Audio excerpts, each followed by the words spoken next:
Alright everyone, it is that time again. Time for another Strange and Dark Cases compilation. This is where I take all of the shorter cases that I come across while researching, or from submissions that are too short to be their own video but are definitely worth talking about, and combine them all into one big video. With that out of the way, let's get started.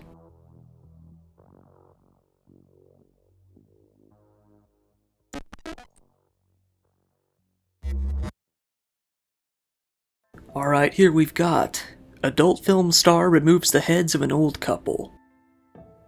Here we have a truly depraved case, one that involves three individuals that nobody would have even expected to be connected in the first place. Yastin Andre Mosquera was a 35-year-old adult film actor from Colombia. He had been out to the UK on trips multiple times throughout his adult life. It was here that he met an old gay couple, two men named Albert Alfonso, 62, and Paul Longworth, 71. Albert was a swimming instructor who was originally from France but later gained British citizenship.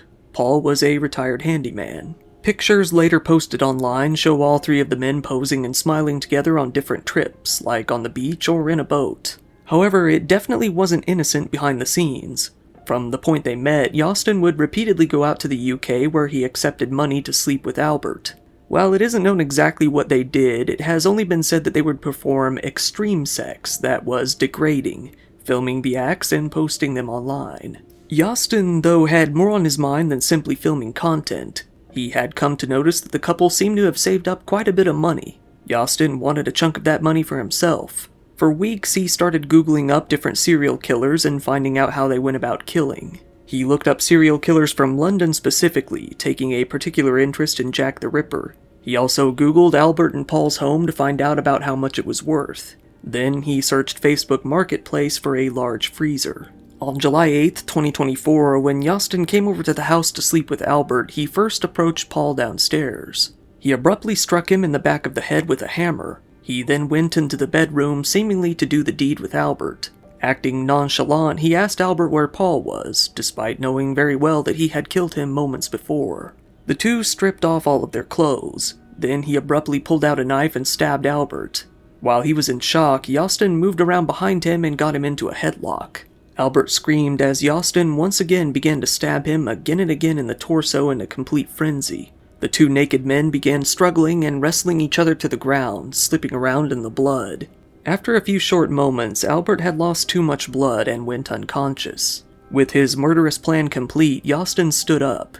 While Albert was on the ground, bleeding profusely, Yastin began to sing and dance around the room before sitting down at the computer. He soon came across a spreadsheet containing all of their passwords. Yastin then created a PowerPoint presentation of the couple's banking information. After that, he used the couple's bank account to try and transfer about $5,000 to his own account, but it seems that he failed in doing so. Not being able to get much from the online side of things, he decided to go out and withdraw some money in person. In total, he got roughly $1,100 before the transactions began to get declined. Noticing that this might take a while, he decided to hang out around their house and make up a reason as to why neither of them would be responding to messages. He texted Albert's boss the day after the murders and told him that he would be flying to Costa Rica for a family emergency and would have to be there for about 8 weeks. Yastin figured that this would give him enough time to proceed with the next phase of his plan, the disposal. He removed the heads from their bodies and placed them into the freezer. He then took their bodies and placed them into 2 suitcases which he intended to throw off of a bridge. On the night of July 10th, 2 days after the killing, Yastin got into the car and made his way out to Bristol's famous Clifton Suspension Bridge to dump the bodies. Carrying the suitcase, he made his way over to the edges of the bridge. He noticed that one of the suitcases was leaking blood and tried to rub the marks off the ground with his foot. Unable to get rid of the marks that way, he whipped it out and tried to power wash them off the ground using his pee. Satisfied with the result, he continued with the plan. It was shortly after that a cyclist saw Yastin there. Seeing that he appeared to be foreign, he thought that Yastin might be a lost tourist and asked him if he needed any help. He noticed the large suitcase on the ground, which he was told contained nothing but car parts. The cyclist went and got the attention of the bridge staff who came to talk to Yastin themselves. When they noticed something red leaking from the suitcases, Yastin then abandoned the bags and made a break for it. This was suspicious enough on its own to call the police to come look at the bags. The police arrived shortly after and opened them, finding the bodies inside. Little did Yastin know, the suitcases he had used had the couple's address written inside. The police made their way back to the home, finding the heads of the couple inside the freezer. Yostin was found and arrested, where strangely he was willing to admit to killing Albert but not Paul. He was brought to trial and he pleaded guilty to the manslaughter of Albert but fully denied the 2 charges of murder he had received. Despite being a pretty open and shut case, the trial ran into problems not too long after it started. There was a dispute regarding the dates that Yostin had been searching online for the murder-related terms, which had been used as evidence. With the dates having not been confirmed beyond a shadow of a doubt, the judge decided that they would need to figure that out before moving on with the trial, or they would just get stuck indefinitely. He dismissed the jury and thanked them for their work. It appears now that Yostin will be having a retrial sometime down the line. This one is: convicted child molester tortures old woman with a nail gun. We pretty often have cases where people go to prison for something horrible, get released relatively early, and then go on to commit another heinous crime. Let's just add this guy to the list. Jeffrey Ziz, 47 years old at the time of this story, was a military veteran with 5 kids. He got himself a job as a pastor at the Calvary Chapel of North Thurston in Lacey, Washington in 2019, but it didn't last too long at all. This was because of Jeffrey's behavior in his own home. He had been groping his own 3 daughters at home fairly often and even forced himself on one of them when she was only 11. Jeffrey, likely with his newfound religious purpose, decided to turn himself in to the police and confess to what he had been doing in 2021. As soon as the church found out what he had done, he was swiftly fired from his job.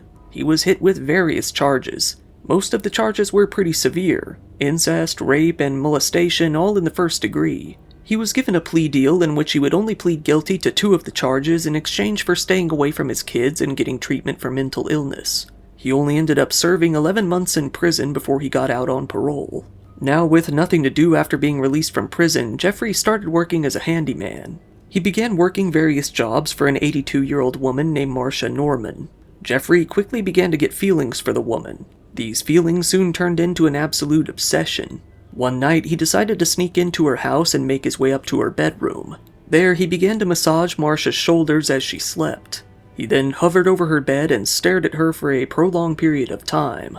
Marcia eventually woke up and demanded that he get out of her house. Strangely, though, she never notified the police about any of it. Jeffrey was able to control himself for a few months, not breaking into her house again during that time, but he couldn't let his obsession die. He continued to see Marcia. On April 1st, 2025, the two actually had dinner together. At some point on this day or the day after, he made his way back to Marcia's home. There, he abruptly tied her down with leather straps around her wrists and ankles.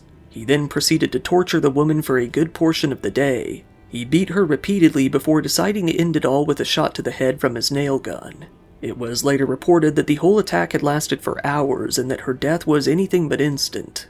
Jeffrey had planned it all out. He knew that he would be building a shed on another property on the 2nd, a job that would require the use of concrete. He took Marcia's body out to the construction site and encased her in the concrete, building the shed on top of her. After not hearing from her for a while, Marcia's family reported her missing on April 4th. Jeffrey was quickly identified as the last person to have seen her, with the two having dinner together on the 1st. He soon became the main person of interest in the case. When the detectives found that he had just recently built a shed, they decided to get a search warrant.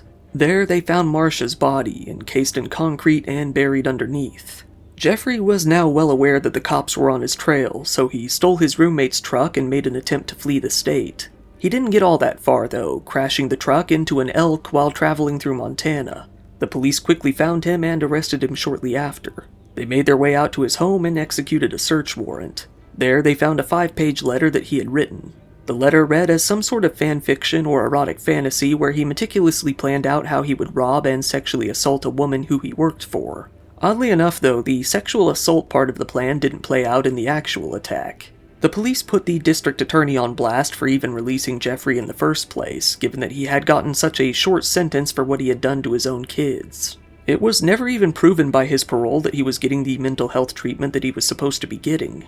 One officer said, "The continual release of dangerous individuals into our community is a sore subject for me right now. No further comment." Jeffrey is now being held in jail without bond on charges of first-degree murder, first-degree kidnapping, and unlawful disposal of human remains. When he faced the judge for the first time, he entered a plea of not guilty. It's expected that his trial will formally begin sometime during the summer. And now we've got a crazy one. Man pulls out stranger's eyeball after being greeted. On April 11th in Phoenix, Arizona, a 39-year-old man named Daniel Lanks was walking down the street.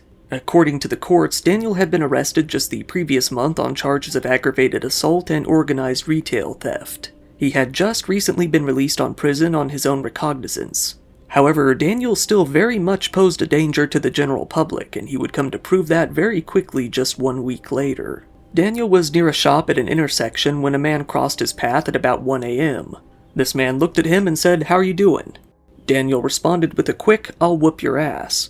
Taken aback, this man simply walked past him. Daniel wasn't going to let things end there, though. He grabbed the man from behind, reached up, and tore his eyeball straight out of his head before knocking him to the ground and beating him, breaking his jaw in the process.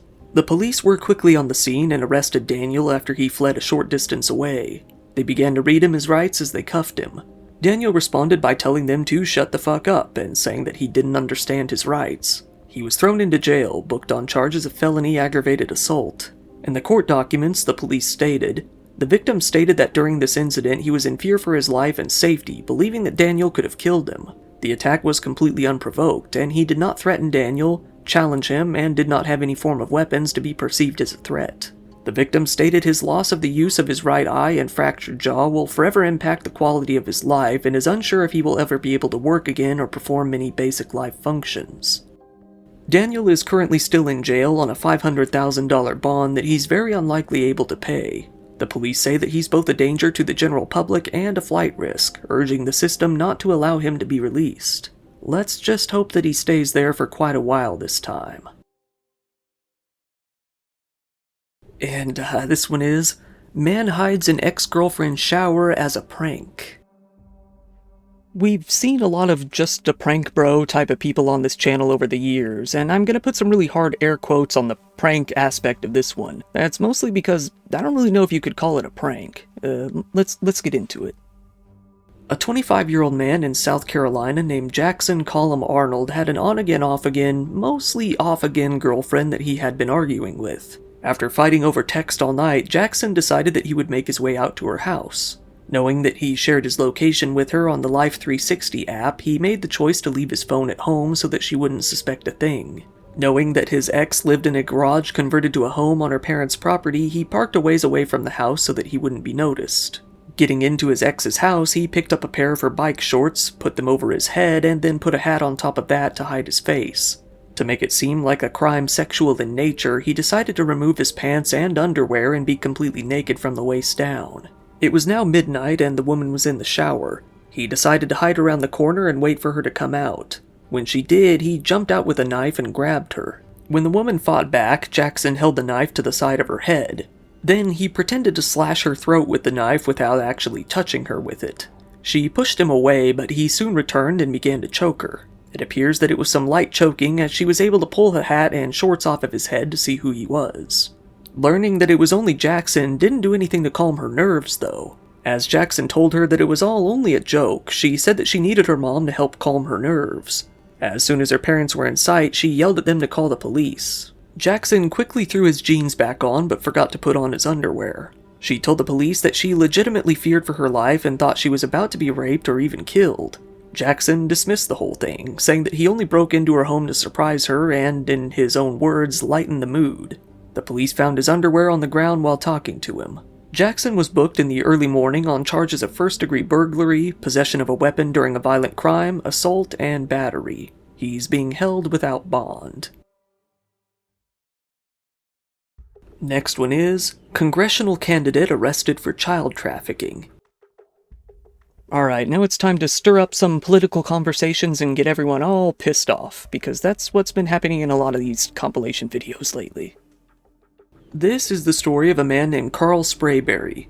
Carl was a relatively young man in his 30s who ran for the Georgia House of Representatives, District 139, as a Democrat in the November 2024 election. It was actually his second time running for the seat. He made statements such as, "Voters should vote for me if they want better health care for their families. They should vote for me if they respect women's rights. They should vote for me if they want to keep the government out of their bedroom."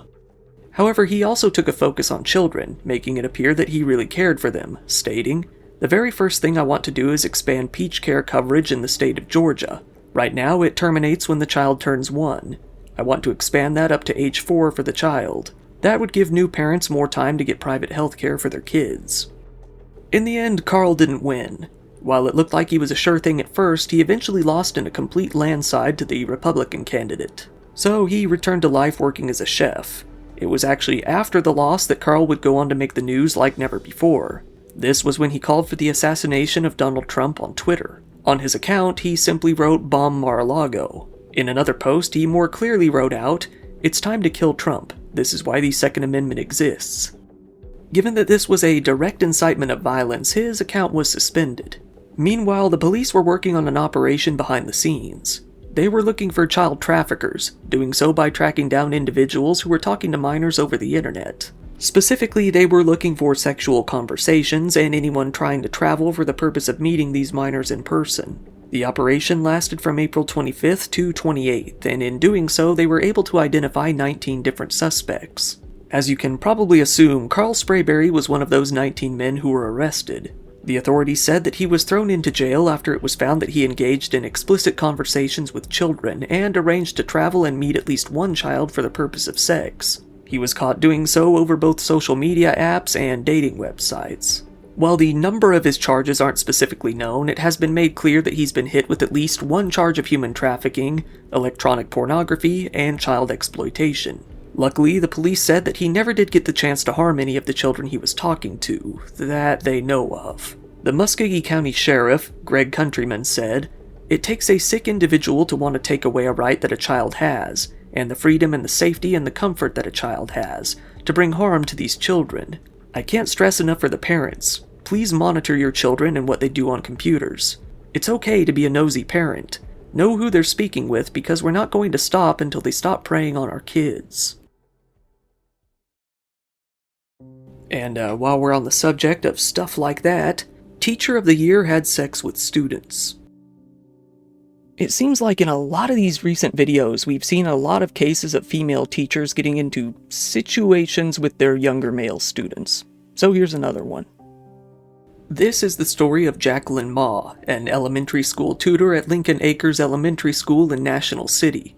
In 2022, she was recognized as San Diego County's Teacher of the Year. Little did anyone know, all the while she was sending explicit messages to a 12-year-old. By the spring semester of that school year in 2023, the boy's mother found these string of text messages between the teacher and her son. In the messages she saw, Jacqueline had been telling the boy that she was in love with him. The mother decided to report these text messages to the police. Once they started investigating, they found out that there was a whole lot more to the story than just that. They found that not only had she been texting him, but she had also been buying him numerous gifts to win him over and even forcing herself upon him. She had even sent him a series of nudes and asked him for videos of himself performing specific acts on his own body. The whole thing lasted for about 10 months. In some of the texts, the boy even acknowledged how uncomfortable he was with it, saying things like, "Sometimes I think you don't understand that I'm a kid still." Not only that, but the police came to find that the 12-year-old boy wasn't even the only boy she had done this with. She had attempted to do the same thing with an 11-year-old. In that case, she told him to stay after class, ultimately pulling her shirt off and coming on to him. That student, feeling awkward, simply left the room. Jacqueline had also groomed various other boys as well, getting as far as buying them gifts and food and giving them special attention. She even did their homework for them. It goes without saying that Jacqueline was arrested and fired from her job. Her trial came about pretty quickly. However, after a while she changed her tone, pleading guilty to 2 counts of forcible lewd acts on a child and possession of matter depicting a minor engaging in sexual conduct. The deputy district attorney said, finding out that they were abused by someone who they trusted with their children and to care for their children was incredibly devastating to both mothers and both families. It came time for Jacqueline's sentencing. She fully confessed to her crime, sobbing all the while. She said, "I just pray for an extra hand of protection and strength to all of those I've hurt. I'm so sorry. I am speaking today because I am guilty of my crimes and I'm deeply ashamed of my actions. I violated my original commitment to be the kind of teacher that all parents hope their children will have. I ripped away their childhood instead of following the path of what a teacher should be. I let my selfishness overrun the boy's best interests."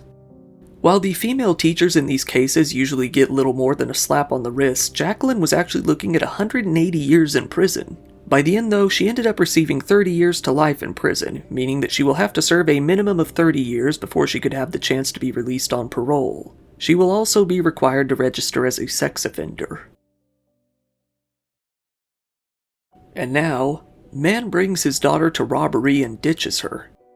Andre Stefan Curtis Broadnaw, a 29-year-old man, decided that he would set out on a robbery. For reasons unknown, he decided that he would like to introduce his 11-year-old daughter to the world of crime and have her participate as well. He started out by stealing a man's car in Dearborn, Michigan on April 29, 2025. Then he drove out to a home that was under renovations about 15 minutes away in a residential neighborhood.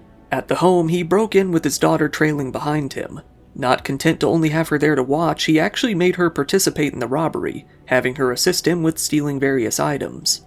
However, Andre was surprised to see the 75-year-old homeowner's son suddenly arrive on the property. Rather than continue his robbery, Andre instead made a break for it, leaving his daughter behind to take the fall. He also inexplicably left the stolen car behind, instead running as fast as he could from the house on foot. The Detroit police caught up to him pretty shortly afterwards regardless. The police pointed out that Andre's daughter could have been killed if an angry homeowner caught them in the act and started shooting. He was told, "Right now, you could have just lost your life and your child, so it's really sad." Andre was hit with charges of first-degree home invasion, second-degree home invasion, larceny in a building, receiving and concealing a motor vehicle, inducing a minor to commit a felony, and contributing to the delinquency of a minor. Yeah, here we've got woman blasts car with diarrhea. Yeah, that headline is accurate. This is the story of a really weird lady, 44-year-old Christina Solometo from Ridley Park, Pennsylvania. Christina got herself into a bit of road rage over a complete misunderstanding. Another car had been driving behind her for a while, leading her to believe that she was being followed. In reality, this other car had only been heading home. Christina got out of her car and began to yell at the other driver. This other driver, rightly thinking that she was completely crazy, threw an insult at her and left it at that.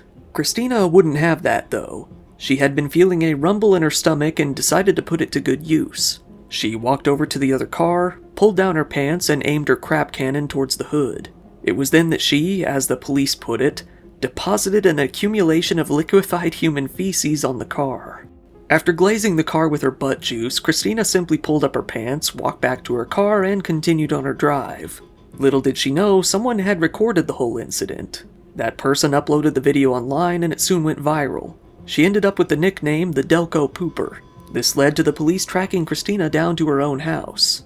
The police were first able to contact Christina over the phone. She said that she had a good idea why the sergeant wanted to talk to her, but that she didn't want to come down to the police station to discuss it. Instead, she chose to tell her side of the story. She said that she had been having stomach issues when the driver of the other car started following her and insulting her. She then got out to give this driver a piece of her mind, which led to her accidentally blasting crude oil all over the car. The police soon showed up to her door and asked her for more information about what had happened. She reassured the cops, telling them, "It was a clean poop. I didn't even have to wipe." Then she got arrested. She was recorded being taken to the police car, a video that also went viral. The Delco Pooper had finally been caught brown-handed. After her arrest, Christina tried to plead her case once more. After the police sat her down, being careful not to get behind her, she began to explain. She didn't deny what she did, though. Instead, she only implied that she chose the non-violent option. She stated, "I wanted to punch her in the face, but I pooped on her car instead and went home." Christina was soon charged with indecent exposure, disorderly conduct, criminal mischief, harassment, and depositing waste on a highway. She was put into jail, but shortly after she was released on bail. And while we're on the note of people being really weird, naked man breaks into Mormon church. We're not only stopping at one naked booty here, we've got another one, and this one involves a Mormon church. A 43-year-old man named Corey Calderwood of Lancaster, Pennsylvania was getting absolutely high out of his mind one night, choking down a good portion of methamphetamine. Running around outside, he wanted to get completely naked, so he stripped off all of his clothes. It was then that, in his warped state of mind, he saw the Church of Jesus Christ of Latter-day Saints and decided that he really needed to get in there. Someone noticed him breaking in and called the police. Investigating as a burglary in progress, the police rushed out to the scene. There they found that it wasn't a robbery, it was just a really high naked guy. As it turned out, Corey already had an outstanding felony warrant after he had stolen from a Weis supermarket about a month prior. A crime at a Weis supermarket in Pennsylvania. Yeah. Corey was arrested and charged with burglary, indecent exposure, and possession of a controlled substance in addition to his previous charges of retail theft. He was thrown into the Lancaster County Prison without bond. And now we have one of my favorites ever. Chewy the raccoon smokes some meth. So how about another meth story? This time though, we also have a raccoon. This story started with the police pulling over a woman that had been driving in the Springfield Township in Ohio. There they approached the car and found a strung-out 55-year-old woman named Victoria Vidal. They had pulled her over for not only driving on a suspended license, but also for an outstanding warrant in her name. At first, the stop was pretty uneventful. The police pulled Victoria out of the car and arrested her without incident.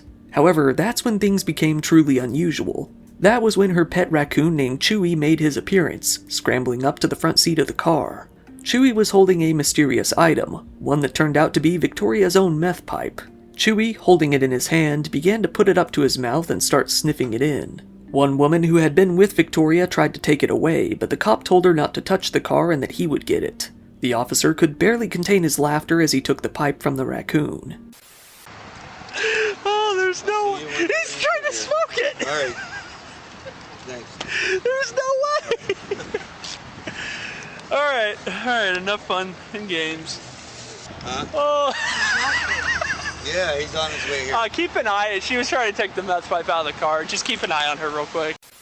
Afterward, Victoria was arrested. It was later found out and confirmed with paperwork that Chewy was indeed a pet, not a wild animal. Still though, upon a further search of her car, it was found that Victoria had been stashing what they only called a bulk supply of meth, crack, and several other pipes. She was charged with a felony count of possession of drugs, 3 counts of possession of drug paraphernalia, and on top of that she was cited for driving on a suspended license. The police said, "Thankfully, Chewy the raccoon was unharmed, and notification was made to the proper authorities to determine that she has the paperwork and the documentation to own the raccoon." While our officers are trained to expect the unexpected, finding a raccoon holding a meth pipe is a first. No raccoons were hurt or injured in this incident. As always, we remain committed to keeping our community safe, no matter what surprises may come our way.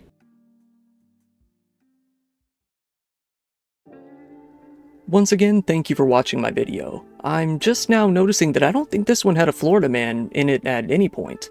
But we did kind of had a pet raccoon from Ohio smoking some meth, so hopefully that scratches that itch. If you liked the video, go ahead and give it a like, it helps me out in the algorithm, and feel free to subscribe if you want to see more content like this. I now have a merch store, there you can get yourself some cool Dire Trip t-shirts and coffee mugs and all sorts of other stuff too. Give it a look if you're interested. Also, if you want, go ahead and follow me on social media. If you ever need to get a hold of me for something, that's definitely the easiest way to do it. I also really appreciate when people subscribe to my Patreon. There you can get videos early, ad-free, and uncensored. Channel memberships are up too, and you can get the same benefits there as well. Once again, this has been your host Kyle. Thank you, and good night.